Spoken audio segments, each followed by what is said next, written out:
Picture this for a second. You're walking across the grounds of a massive tennis complex in Mason, Ohio, and before you even round the corner to see who's playing, you already know, because there's a small forest of red, white, and blue flags rippling above the fence, and somehow that tells you everything. That's not something I made up for effect. That's a real moment a WTA staff member described on the tour's own Instagram account, posted the same day it happened, August 15th, 2026. She said she saw the Filipino flags before she saw the player. Before Alex Eala had even stepped foot on the court, the crowd had already announced her arrival for her. And that's the strange, almost backwards way this whole story has been unfolding all weekend, because usually a player has to do something on the court first to earn that kind of reaction. With Alex, the reaction got there before she did. People are calling it Alex Mania now, which sounds like the kind of overblown label a headline writer slaps on something to get clicks, but stick with me here. Because underneath the loud nickname is something a lot quieter and honestly a lot more interesting. And by the end of this, you'll understand exactly why a 21-year-old ranked 20 in the world just became the center of gravity at one of the biggest tournaments on the calendar. So let's rewind and get the two pieces of context you actually need, because everything else in this story hangs off of them. 12 days before she ever set foot in Cincinnati, Alex won a tournament in Washington, D.C. called the Mubadala DC Open, and she didn't just win it. She beat the top seed in the final, Jessica Pegula, a player who's been parked in the top 5 of the world for ages. And Alex didn't just squeak by her either. She closed it out 6-love in the third set after dropping the first. A bagel set to finish off a top 5 American in an American final on American soil. That result did something that had never been done before in the entire history of women's or men's tennis from the Philippines. It made her the first Filipino ever, man or woman, to win a WTA tour level singles title. Let that sink in for a second, because that's not a small regional achievement. That's a country of over 100 million people finally getting the thing tennis fans there had been waiting decades for. Second piece of context, and this one matters just as much. Cincinnati is brand new territory for her. She has never played this tournament before. The city has never seen her play. The fans in that stadium have never watched her live. And yet within days of landing there, the tournament's own social media account was already posting about the atmosphere she was creating, describing the scene around her as a sea of smiling faces and proud supporters. So you've got a player who just delivered a historic first for her country less than 2 weeks earlier, walking into a venue that's completely new to her, and the crowd doesn't wait to see if she's worth the hype. They just show up already believing it. Now here's where the story gets its tension, and it's not really about tennis at all, at least not directly. At her pre-tournament press conference, a reporter brought up something that's been floating around Filipino sports media and fan circles for a while now, comparing Alex to Manny Pacquiao, who is, without exaggeration, the biggest sports icon that country has ever produced. And Alex didn't dodge the question, but she also didn't run with it.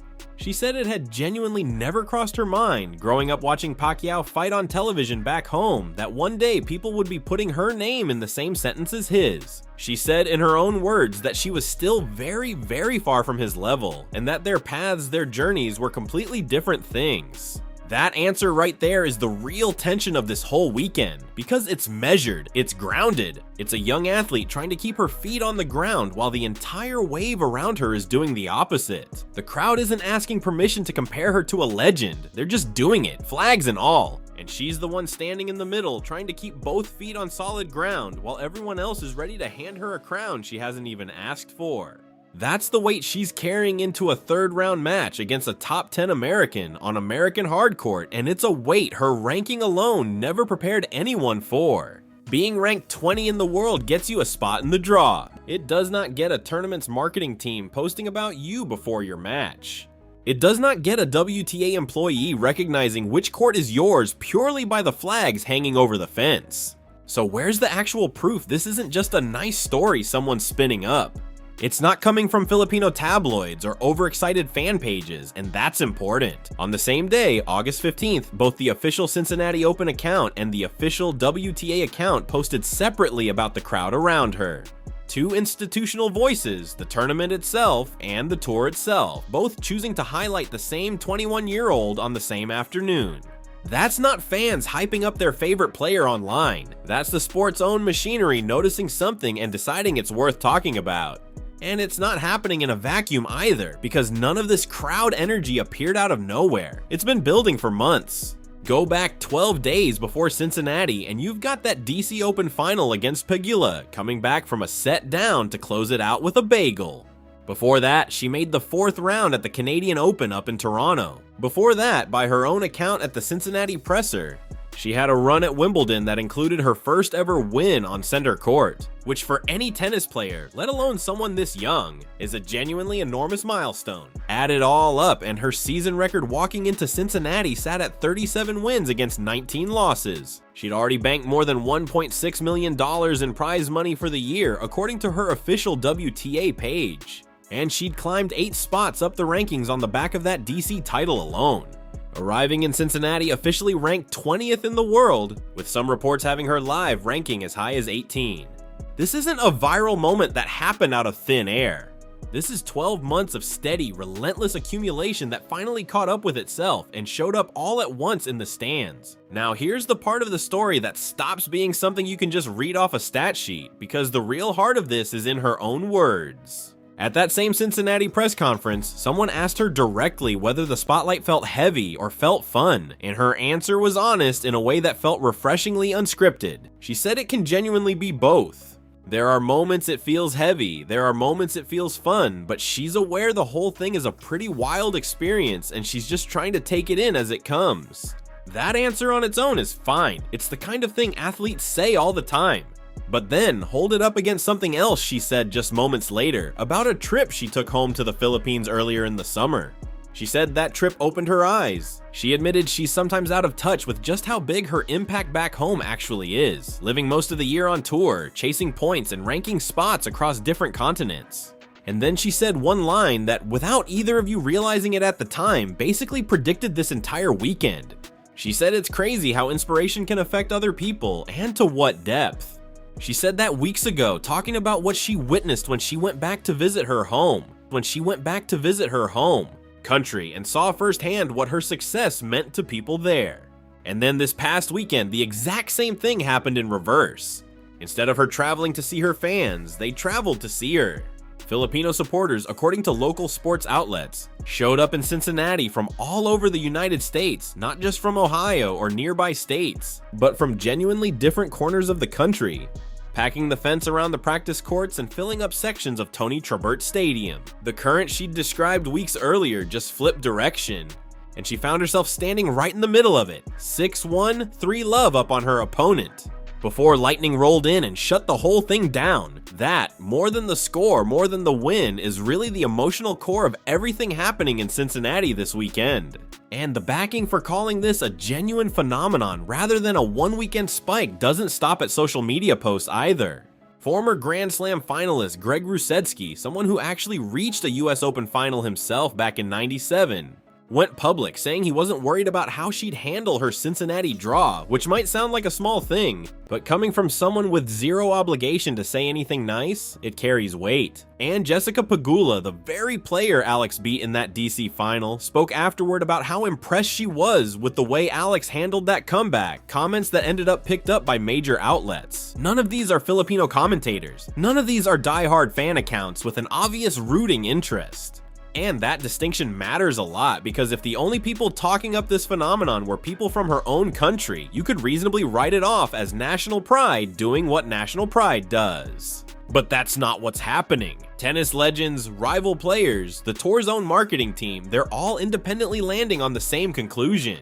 That's the difference between a feel-good hometown story and something the entire sport is starting to pay attention to. And somewhere over this last weekend, quietly, without anyone announcing it, that line got crossed. And the stakes here reach further than just one tournament in Ohio. Philippine tennis has spent its entire modern history waiting for firsts. First main draw win at tour level. First appearance in a final. First title. Alex has now delivered the last one on that list, becoming the first Filipino ever to win a WTA singles title. So the question the sport has been asking for years, whether the Philippines could actually produce a genuine tour-level competitor, that question is answered now, done, settled. The new question is bigger and honestly more interesting. What happens when a country of over 110 million people, plus a diaspora scattered across nearly every major city in North America, finally has a player worth flying across the country to watch live. Cincinnati is the answer playing out in real time. It's a WTA 1000 event where the tournament's own marketing team is posting about the fans before the player has even reached the second round. It's flags visible above a practice court fence before she's arrived to hit a single ball. That's not just a nice story, that's a market signal, and it looks like the tour has already picked up on it. Now, to be fair, and this is worth saying plainly, not every single seat in that Cincinnati crowd belongs to a Filipino fan. This isn't some scene where an entire stadium got airlifted straight from Manila. It's an American tennis crowd with an unusually loud, unusually organized Filipino section woven through it, and it's visible enough, distinct enough, that the tour itself felt compelled to photograph and post about it. That's the real story here, that ratio, that visibility. And it hasn't all been perfectly smooth either, worth being honest about that too. There's been some back and forth on tennis discussion forums about fan behavior at other events involving her supporters, disagreements about etiquette and boundaries. That kind of friction is real, but it's also frankly the kind of problem that comes with having fans who show up early, who show up in numbers, who care enough to travel. Very few players ranked in the top 30 in the world have that particular problem. She does. But underneath all the momentum and the flags and the headlines, there's something small and easy to overlook, and it's genuinely worth pausing on. Her second round match against Elena Gabriela Rus of Romania was going about as well as a match can go. 6-1, 3-love, complete control, the kind of scoreline that reads like a coronation in progress. And then lightning rolled in and suspended play. She had all that rhythm, all that momentum built up, and then she just had to sit and wait. When play eventually resumed, Rus retired due to a foot injury instead of finishing the match. So there was no final point to close it out, no big serve to end things on, no roar building to a crescendo as she shook hands at the net. The match just ended quietly on a medical decision that had nothing to do with her performance.